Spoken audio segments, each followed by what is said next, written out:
This is Dr. Rob Harder with the Nonprofit Leadership Podcast, Making Your World Better. What does it take to be an effective nonprofit leader today?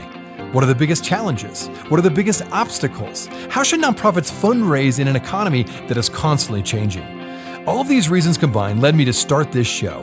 And it's my hope that through this series, people can learn not only what it takes to be an effective nonprofit organization, but to hear from effective leaders who are successfully making a positive impact in their communities. We hope you enjoy the show, as together we hear how they are making their world better. Well, I wonder how many of you are the singular executive director or CEO of your organization. Or perhaps you're not the ED or CEO, but you work or volunteer at a nonprofit where there's one singular executive director or CEO. Well, my guess is the majority of you would be. Now, would you be surprised to learn that more and more nonprofits are changing that up and moving away from the traditional executive director hierarchy and exploring co-leadership as their choice? Some of it's coming out of the realization that one executive director or CEO is simply not sustainable and leads to burnout. Some of it's emerging out of a desire to include greater numbers of BIPOC leaders.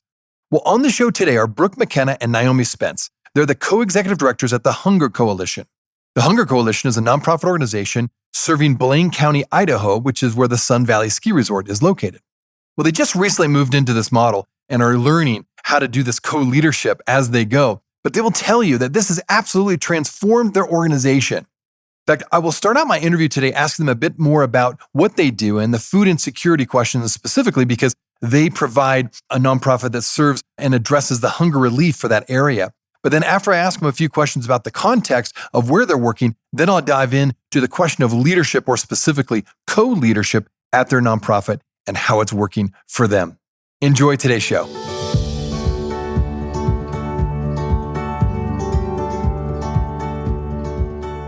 Well, Naomi and Brooke, thanks so much for being on the show today. Let's start out with the issue of food insecurity. This is a growing need around the country. Could you give us a quick definition of food insecurity and give us a picture of what this looks like in your community? Yeah, absolutely. So food insecurity actually exists on a spectrum, but the basic concept is not knowing where your next meal is coming from. And that can be severe food insecurity, so that happens to you on a regular basis. Moderate, occasional not knowing where your next meal is coming from, and low, meaning that it might just happen every once in a while. And for us here in Blaine County, oddly enough, food insecurity actually looks a little bit different in the fact that we deal with high cost of living here.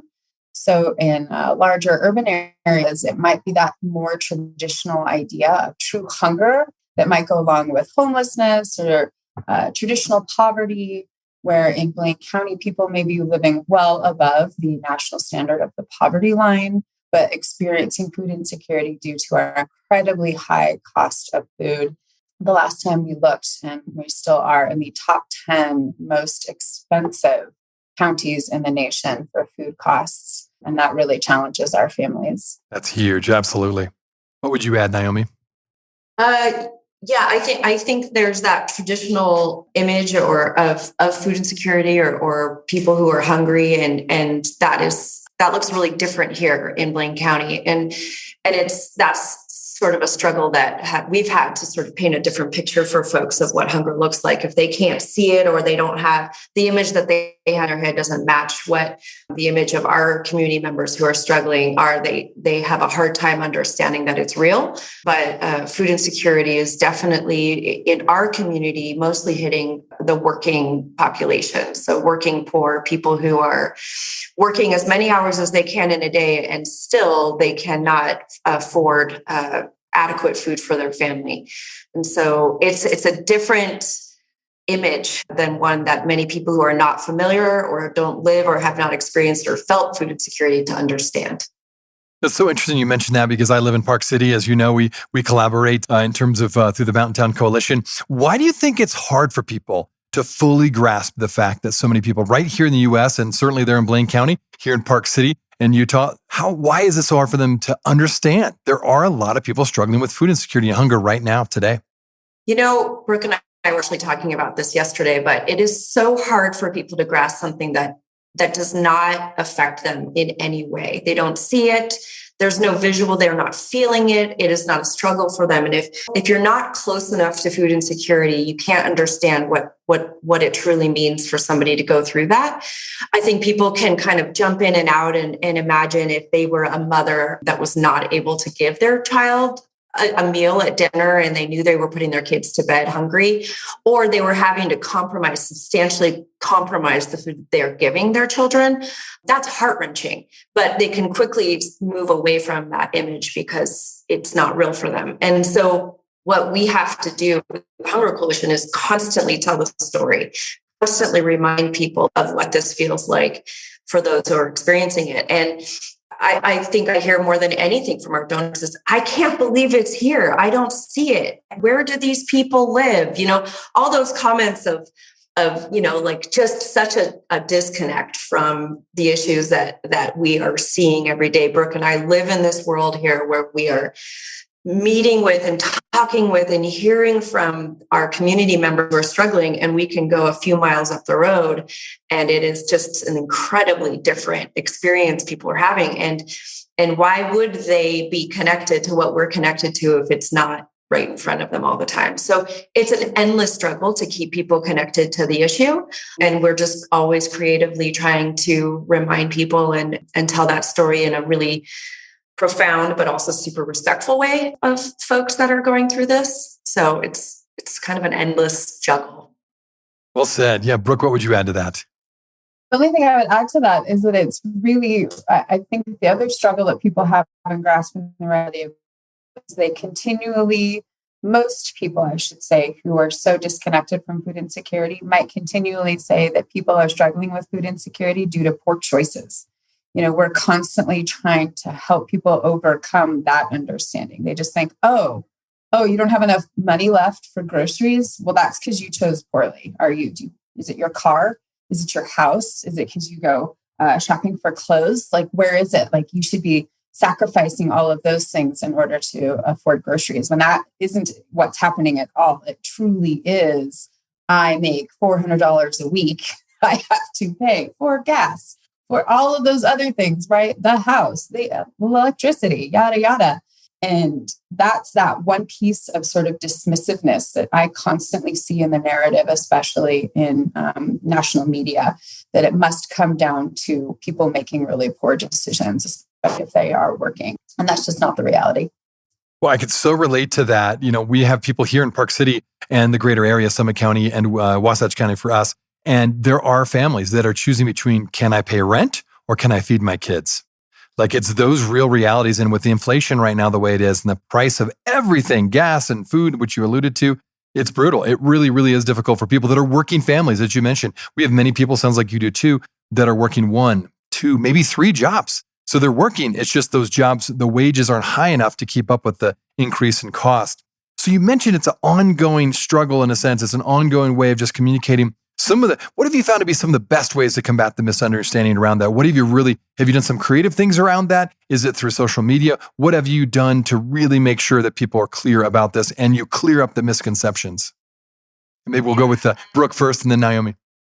Honestly, it's our constant communications of real stories, right? So it's really attaching an actual person to it. And obviously, this is a very big challenge for us because nobody wants to put themselves out there with their struggles, right? We're asking you to share some very intimate details about your life. And so for those people who are brave enough to come forward and actually share their story, we try to respect that as much as possible and then really put that out there to let people know that there's a real person behind this. This is a reality. And we are all human. It's a constant effort to humanize these people who are experiencing food insecurity. And, I know that Naomi will expand on this quite a bit because she's working closely with our communications department, but it's also about not sharing the usual story of woe and sadness and, the doom and gloom of food insecurity.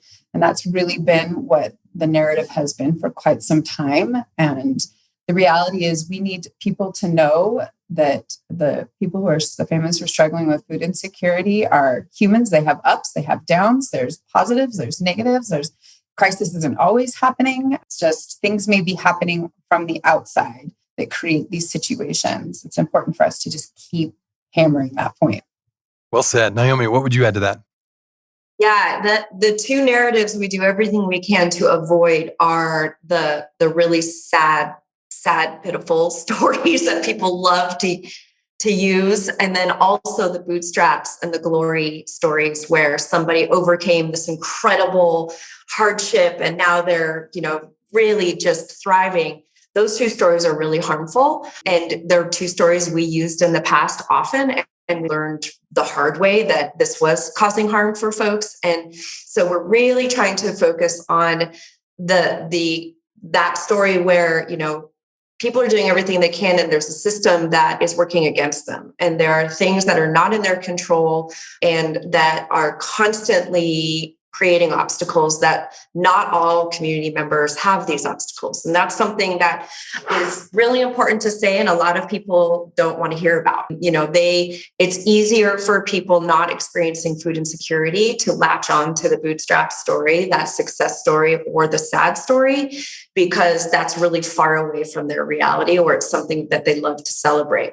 But that's not what's going on with the vast majority of the folks that we're working with. And so we're talking about the issues that they are challenged by in our community and talking about how the community can break those challenges down. That's a really big, humongous, overwhelming concept for us, for everybody, but it's the direction we need to be going.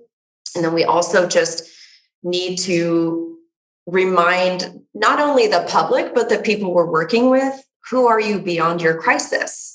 Because if you lose sight of who you are beyond your crisis, you lose energy, motivation to move through it and take care of yourself through the process and honor yourself and love yourself through the process. And so that's why we created the space that we've created, is to celebrate not only, or work with not only the crisis, but then help people have that ability to jump in and out of the place that they are in their life. And we like to receive them in whatever version that is of themselves and give them opportunity to engage on whatever level they can. Oh, that's well said. I really like that. In fact, for my listeners, I encourage you to check out the Hunger Coalition. As I mentioned on the outset, this serves Blaine County, but it's the Sun Valley ski area. And they do some really interesting things. You two are doing, your whole organization are doing some unique things around addressing both food insecurity and food waste, while you're also engaged in the community in very creative ways. So maybe talk a little bit more about the Hunger Coalition. Talk about some of the most unique aspects of your organization. Well, I'd say probably the most unique aspect that we have going on right now is the community food center that we recently opened, or at least in this past year, modeled after the community food centers of Canada. Oh, I didn't know that. That's where it came from. Okay. Yes. And obviously, they are working on poverty in a different way in Canada. They have many more of those government-supported social services to really aid people moving through life that we don't have here in the States. But what we really enjoyed about the community food center concept is exactly what Naomi is talking about, this concept of being able to be received in a space that feels warm, welcoming, inviting, beautiful. The working poor don't have a lot of beautiful spaces that are dedicated to them and for them, right? We've got a lot of beautiful museums and libraries and musical spaces.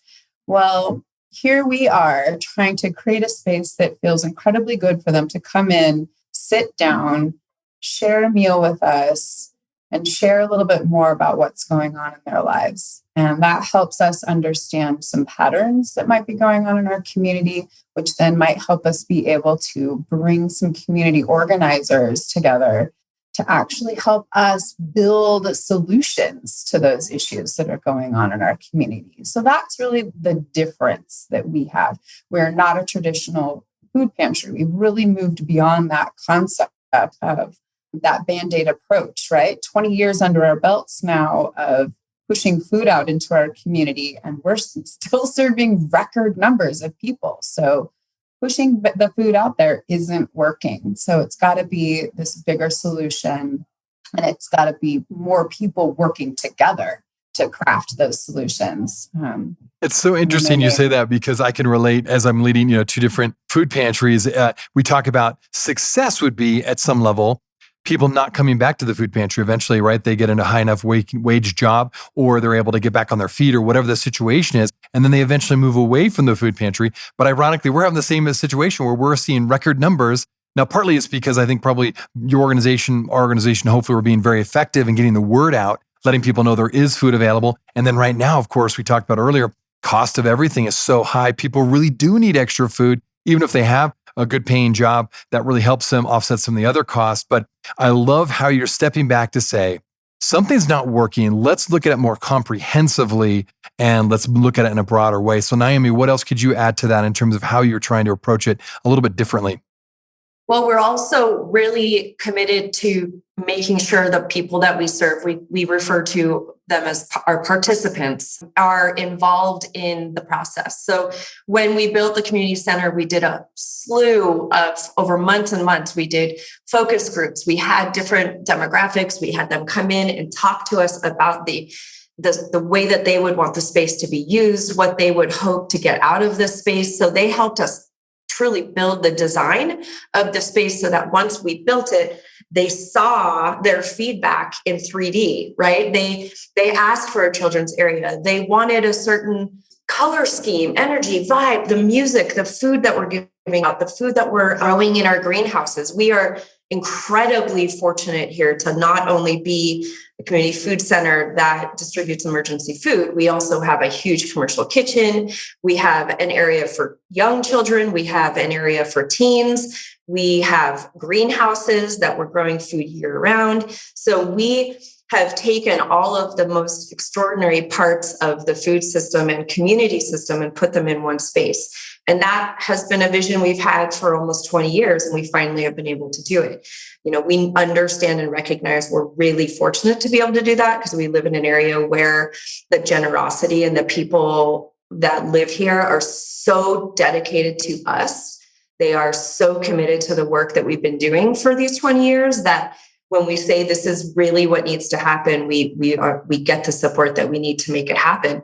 But, you know, that wasn't always the case. If young nonprofits are listening in and saying, I could never do that, you can. It's not going to happen overnight. But building your donor base, building your participant base, hearing from them what is missing in our community, what are the deficits for their population or their culture, and then being able to bring that to our donors and build something. There's all different scales that you can do. When we went to Canada and we toured all of these different community centers, food community centers, they all did something different. And I wanted to do all of them and then realized That's good. maybe we can do most of them. So we put all of it in one space because we're a small town and we don't have a lot of other nonprofits that are doing direct food work. So we were like, okay, well, we got to be everything and also create space where our partners, other social services can come and use our space and offer their services here because we're big believers in one-stop shopping for our participants who already have a million things to do in their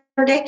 We want to create a space where they can come and get multiple needs met and all parts of their family have a different way to engage. So whether it's the grandparents, the parents, the children, the babies, the teens, everybody has something that we're offering. I love that. That's so great. And again, I encourage people to check it out, go to their website because there's some more great information. And I do think you are bringing a lot of unique things to your particular food pantry that is now being picked up by other people. So well done on that. We'll be right back. Well, thanks so much for listening to the podcast. If this is your first time listening to us, I wanted to make sure you're aware of a whole group of other episodes with fascinating guests that I previously interviewed. Just go to our website, nonprofitleadershippodcast.org. There you will find numerous interviews of nonprofit leaders from all over the country, including some from other countries, all trying to make their world better. When you go to our website, you can also subscribe to my monthly leadership update in order to get more content, ask me questions, and join the Nonprofit Leadership Podcast community. Just look for the subscribe button, which is on the top right-hand side. It's a real easy process. Well, thanks again for listening. Now back to the show.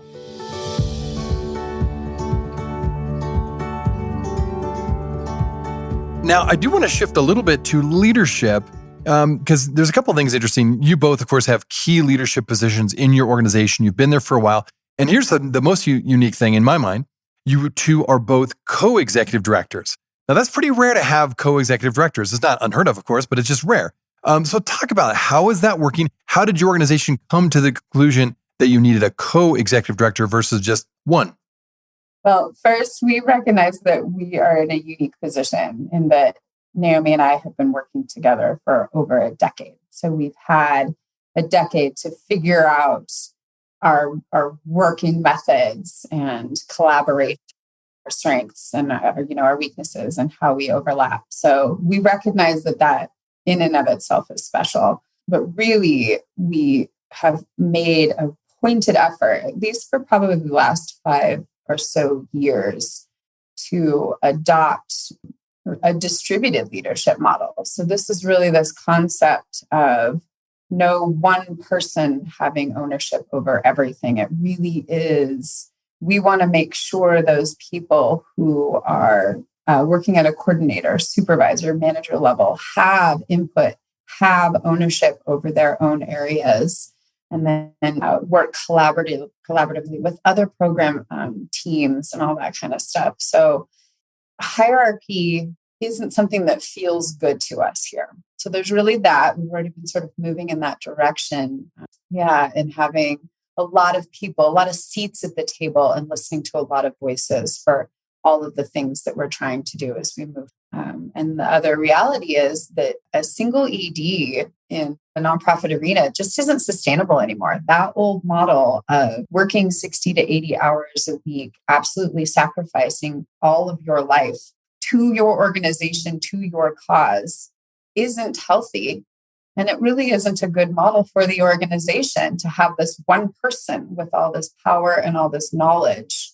Doesn't create long-term success for an organization. So distributed leadership, it gets people cross-trained. It gets a lot of people feeling ownership over the organization. And it also creates a fantastic career path for people if we're continually building leaders who come in at that assistant or those entry levels and really work them into this leadership, this ownership concept. And they can either stay with us and keep growing, or they move on and they go impact the community in greater, better ways outside of the Hunger Coalition. And quite honestly, Naomi and I are working mothers. We have families.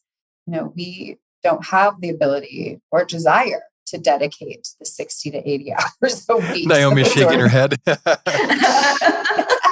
Well, I love, you said something really profound. You're saying that this model does not work anymore with this single executive director. And maybe Naomi, you can answer this. Why aren't more people going to this model then of a co-executive director? Well, it's funny. This is new for us. We are incoming co-executive directors. Our incredible outgoing executive director has done this for a really long time, and she did have to make a lot of sacrifices, and she's aware of that. And we've learned honestly what not to do from her. And she knows this. The three of us have worked really closely for a long time, and we're trying to look at things differently. We're also learning so much from the younger generation workforce who is being raised with different priorities. They are asking for and advocating for themselves in a different way for work-life balance. And we are listening loud and clear. Like they have so much to offer us. And so we have no interest in being heroes. Our staff is extraordinary. Our frontline staff, our back-end staff, they are so committed and they bring such a variety of skills. And we try to do everything we can to celebrate that. And, decisions on the front lines are being made daily with very little supervision from direct supervisors because we train our people from the ground up to be leaders of their own domain. And that allows us to do bigger strategic planning and different work and get out of their way because we don't need to be in their way. And, what we're seeing is all of a sudden, all these other EDs are like, hey, I heard what you're doing. I want to do that because I'm being buried. And so we do feel that this is hopefully a direction people are going to go. And you do have to let go of a lot of traditional power structures. It's not just a natural, easy thing to do if you've been living in a different structure for a long time. So it's a commitment on all levels, board, staff, leadership, to make really significant shifts to the way that you probably have been raised in a professional environment and how to unlearn a lot. So when we get staff coming here from environments that are much more systems based or much more really traditional, we know that they need at least 6 months to unlearn a lot of things that are not going to work in our space. And that's been really fun to sort of watch them unlearn and then realize that they have so much more to offer and contribute. And as soon as they truly feel that, it's like they just like explode with skill and with energy and passion and commitment. And I mean, they just recognize their power in a way that they didn't ever have the ability to. And that is definitely my favorite part of distributed leadership, is when you watch someone, like, it clicks and it's just so fun. Well, I really like this. I think this is a very interesting conversation. And so one of the pieces of this would be focus as a leader. And there's a lot of conversations about this in leadership books and blogs, et cetera. And it's kind of this. I'll restate the question. Does an effective leader need to focus on one key area of strength? Or do you feel like effective leaders focus on a lot of different areas? They're well-rounded and they seek to shore up their weaknesses. What has been your experience around this issue of balance and focus? And maybe Naomi, you could speak to this first, and then Brooke.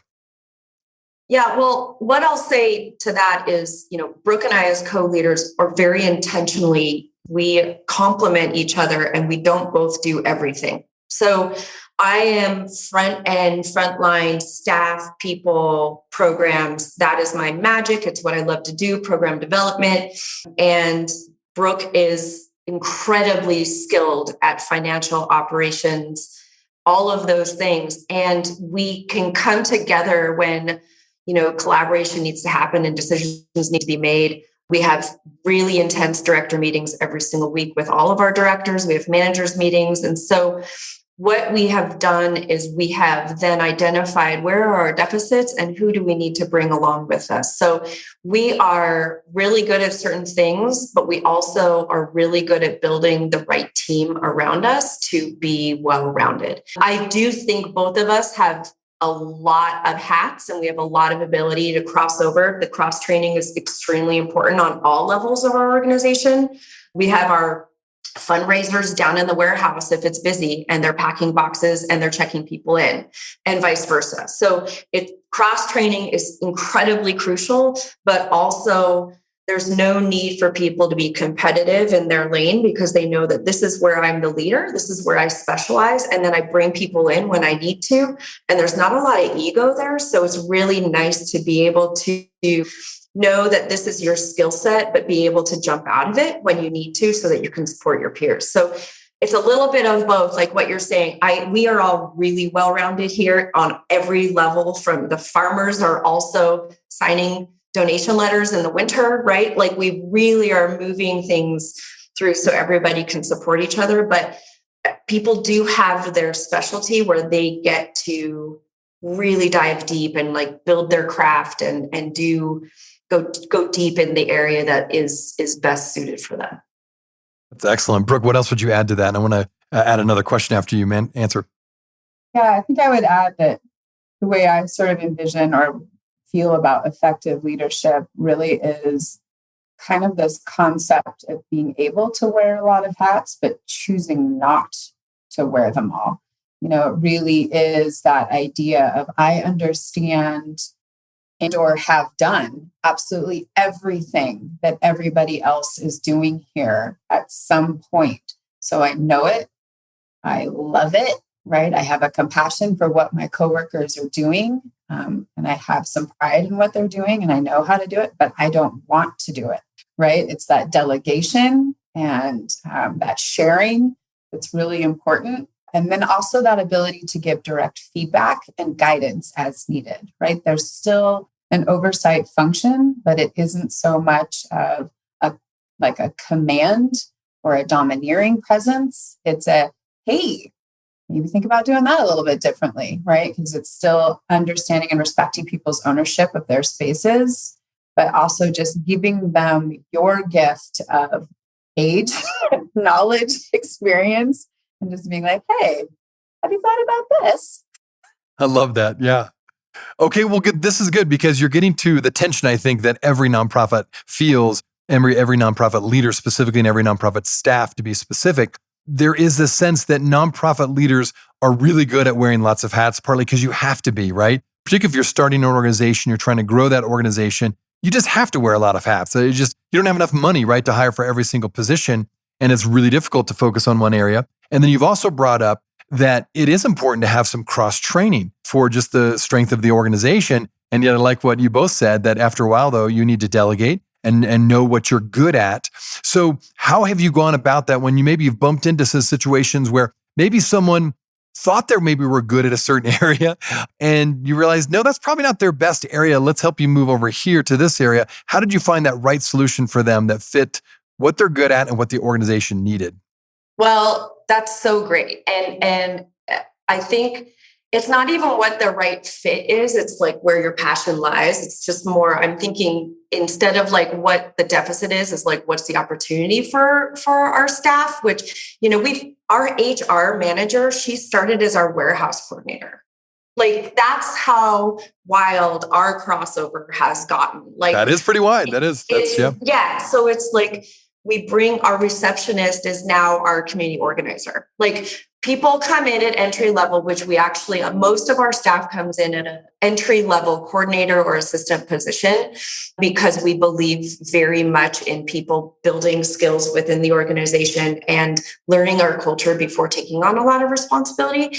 And so it's really fun to see people come in and they think, they apply for this position and think this is their skill set. And then all of a sudden their mind is blown because they're actually part of conversations that at most organizations they're not a part of. So we have a weekly staff meeting that we've had since we were a staff of 3 and now we're a staff of 20. So we've never stopped doing this, even though it's a pain in the butt sometimes to coordinate everybody. Every Wednesday from 11:30 to 1, we have an all staff meeting.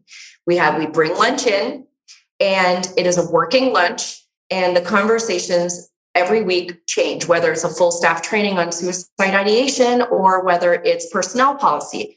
It's a full all staff conversation where everybody's hearing from each other. Everyone is weighing in on things that are actually not on their plate, but they get to hear the process of decision making.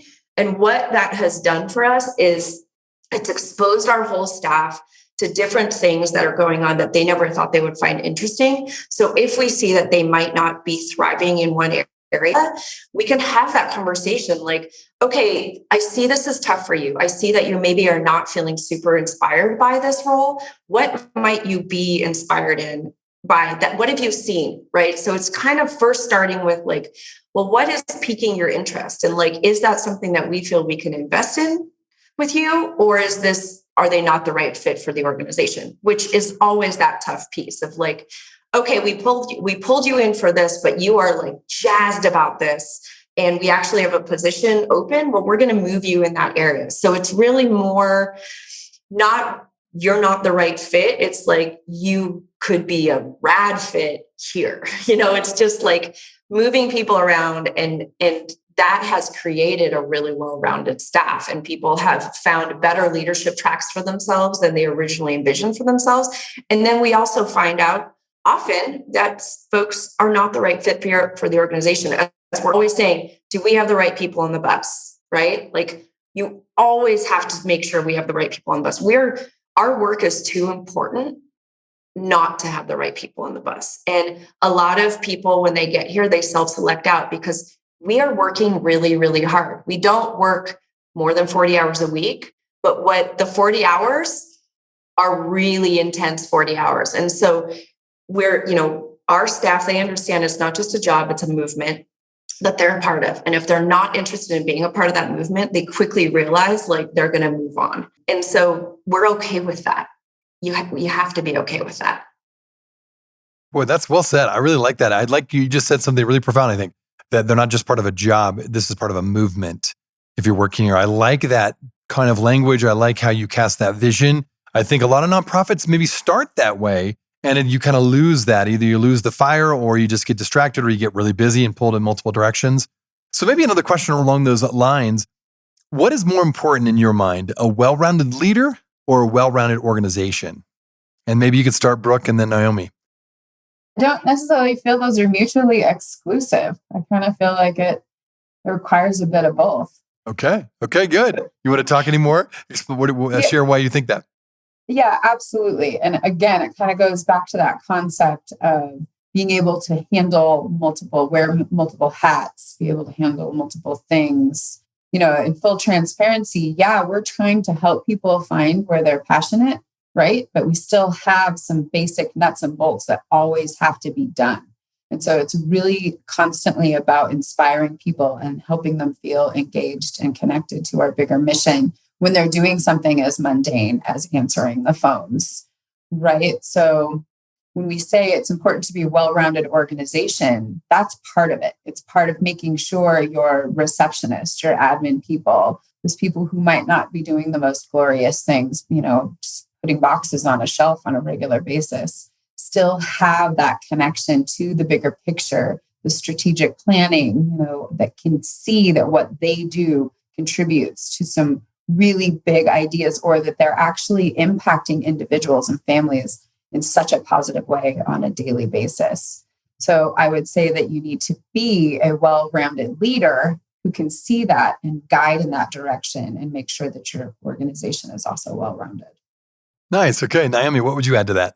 Yeah. What we've learned in over the years is there are areas, people that can't see us. Brooke and I are both white women, and we serve a large population of Latino people from all over South Central America, Mexico. Like, it's a huge population here. A lot of people are new immigrants and are not English speaking. And it is incredibly important for us to also see where our limits are as leaders. Where is a space that is not appropriate for me to be the one leading, the one making decisions, the one teaching or training? And so as a well-rounded organization, we are putting fully bilingual program staff on the front lines to make sure that anyone that comes is being completely represented in our staff, that our staff is able to respond to all of their needs culturally and with language. And so it's that piece also, as us being well-rounded leaders, we can see where our limits are, and then we change what our role is. So instead of me running all the programs like I did when I started, I support the team that runs the programs. I do everything I can to get all obstacles out of their way so they can keep moving forward. That is my role now. I'm not the one leading in the front anymore. I'm the one making sure there's nothing in the way of them being as successful as they need to be in their role. And that is a different way of being a well-rounded organization, right? Like, the leaders don't always have to be in charge of everything, and the leaders mostly have to see where it is not even appropriate for them to be in charge.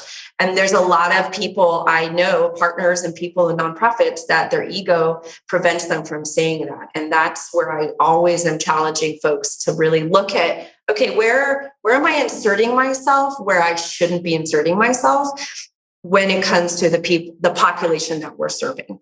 And so that's a tough one for folks to learn, but it's like probably the number one best thing that we have done as an organization and has made us the most successful, is being able to do that.